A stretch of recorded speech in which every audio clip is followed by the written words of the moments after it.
This is the Sinclair ZX Spectrum, an 8-bit computer developed by Sinclair Research and released in 1982.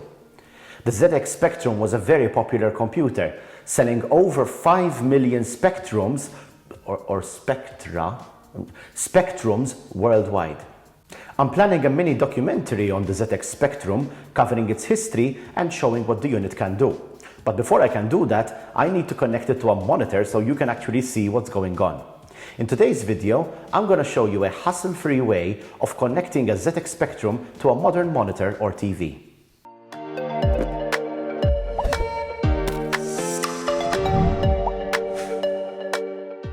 Connecting an old computer to a modern monitor is no easy task. The ZX Spectrum is an 80s computer with a TV connection, as you can see here.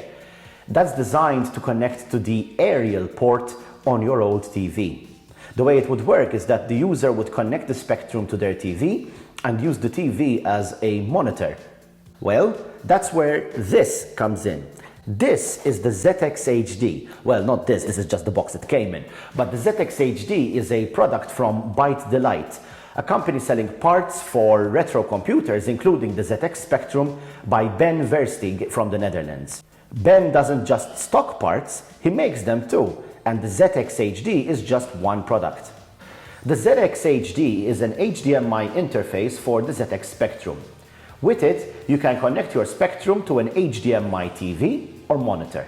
Now, this isn't the only way to connect your Spectrum to a modern monitor, but it is a way to do so without modifying the Spectrum, without having to open it up, solder it, remove the RF connection, do the composite mod, or any other stuff like that, which I really want to try doing since my soldering skills leave much to be desired. The ZX HD allows you to play games with 64 colors thanks to the ULA Plus chip inside.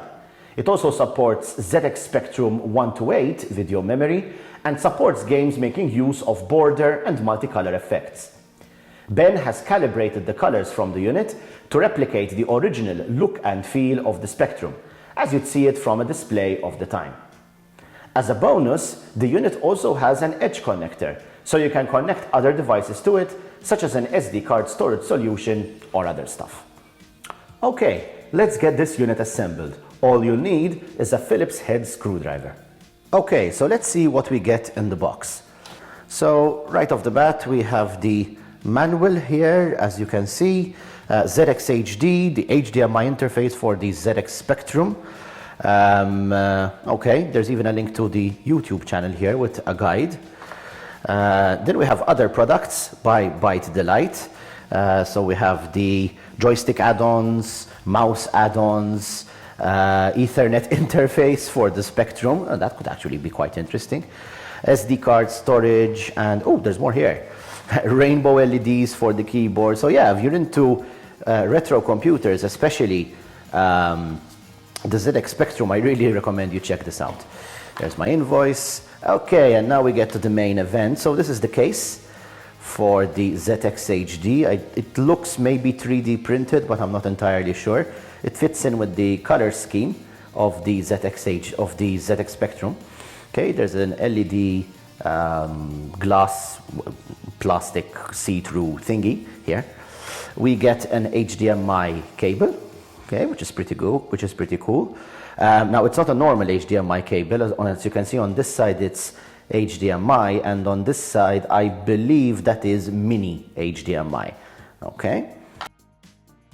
So this is the back part of the device. As you can see, ZX HD, copyright 2016. Okay.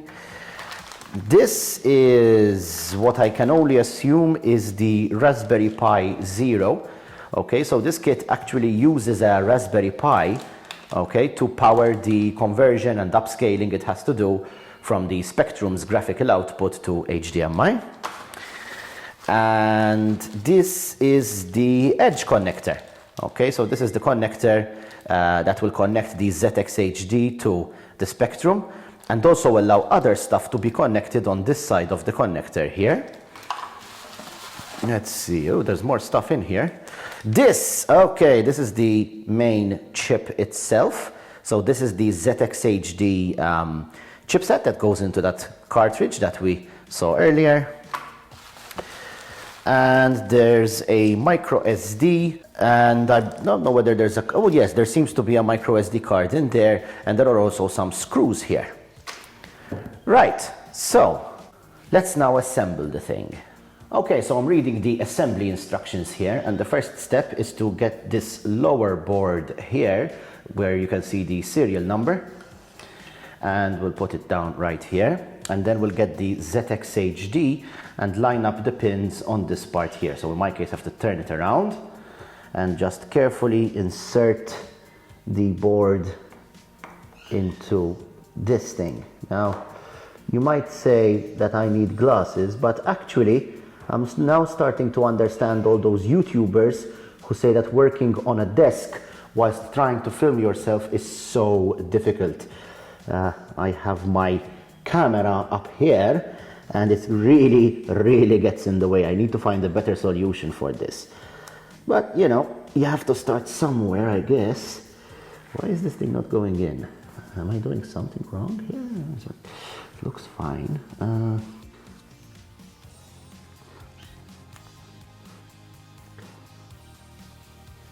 Okay, so that seems to be inserted properly, as you can see here. Okay, so now the next step is to, let's see, mount the Raspberry Pi Zero. So as you can see, helpfully, it's labeled here, Raspberry Pi Zero this side. So here we go. So this thing mounts here. Again, it's not that easy to actually get these things inserted. Okay, there we go. Okay, so there's the Raspberry Pi Zero inserted. And now it says insert the circuit boards into the case. Okay, well, this is the case. It does look a bit different to the one on the manual, but I guess this is it. And I'm assuming this button here must go somewhere, so I'm guessing like this. Oh, hello. Okay, all right. This looks like it makes sense.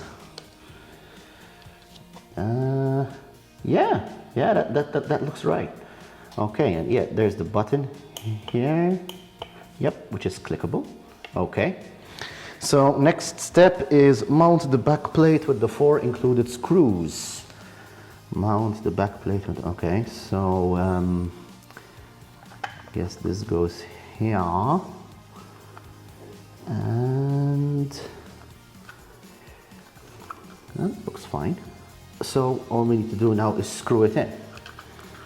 So let's go ahead and do that.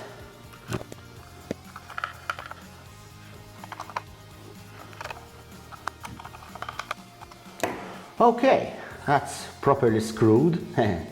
Yeah, so this is the unit. Now it says I need to insert an SD card here, and it comes with this. Okay, so I just need to remove the micro SD card from here and insert it into this slot here, like so, I guess. Okay, well, the assembly is complete. Now let's connect it to my monitor and see what happens. One thing I should point out, guys, is that this is not a review of the ZX HD. This is just an overview and assembly guide. Maybe I'll do a review sometime in the future, but for now I'll be happy if I just get a picture on my modern monitor. So this part will plug in, I assume, to the Spectrum, and then we have a through connector here, so that if there's anything else you wish to connect to your Spectrum, this unit will basically just act as a pass-through. Okay, so yeah, let's get this connected to the Spectrum now. So the way this works is that you have your Spectrum here. Oh God, here we go. And here is an edge connector. So this is where the ZX HD goes. So let's connect this.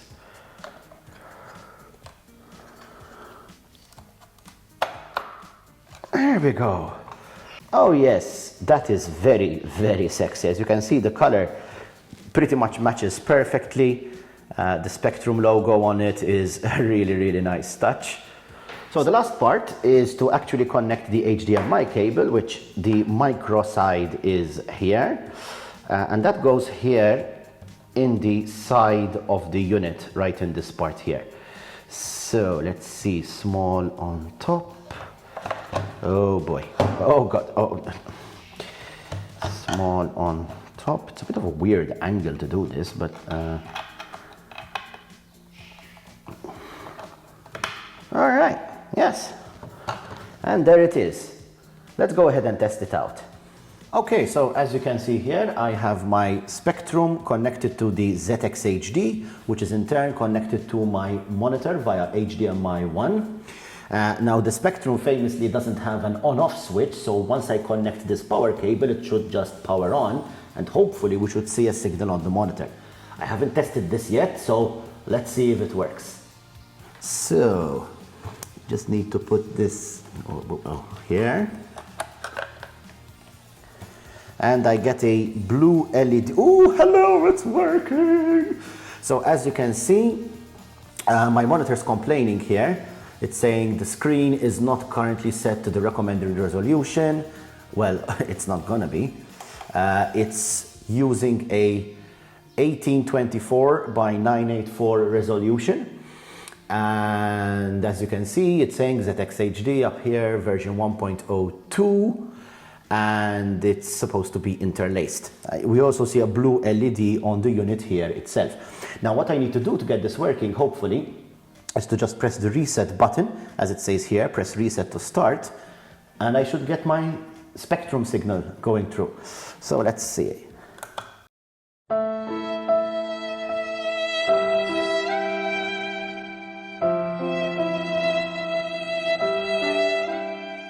All I see is, well, you're seeing what I'm seeing, right? I mean, let's see whether the manual says anything about this.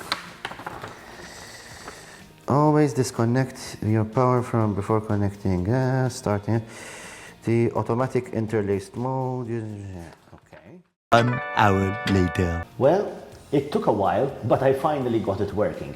So basically I was connecting the thing and all I was getting was that box of colors. And then I tried removing this and plugging it back in again, and I'd get horizontal and vertical red lines flashing and all of the stuff. Anyway, after reading up on this on Google, I basically found that most problems are caused by the edge connector on the Spectrum being dirty. And the recommendation was to clean it using these cotton buds, which by the way you should never put in your ears, and some isopropyl alcohol. So that's exactly what I did. And I started getting some better results, but it still wasn't perfect. I tried another Spectrum, which I have, but that didn't work either. I tried another monitor, which is back there. Nothing was working. So then I cleaned it again a second time, and I also gave it a blast of compressed air, and it worked. But my keyboard wasn't working then. So I opened up the Spectrum, cleaned the keyboard contacts as well, and now it's working, or it worked the last time I tried. So let's see what happens this time. So we can connect it. And and now I press reset. And there we are. 1982 Sinclair Research Limited. So the thing is actually displaying what it's meant to do. This is what the computer is meant to display when you start it up. So I'll adjust the camera here and we'll try a quick program. Okay, so typing on the Sinclair Spectrum is always a bit of a challenge thanks to the lovely crap keyboard that it has. But let's give this a shot. So I found this program that's supposed to display many colors, which I guess is a great way to test the color rendering capabilities of the device. So the basic program starts by typing 10. So that's the line number. And now I'll type B. And as you can see, when I press B, the system automatically types border. So that's how the Spectrum keyboard works. There are words on every key. And when you type the key, it types the entire words. And then I press 2, border 2, and I press enter. Okay, so as you can see, that line has now been accepted. So now I'll type the rest of the program.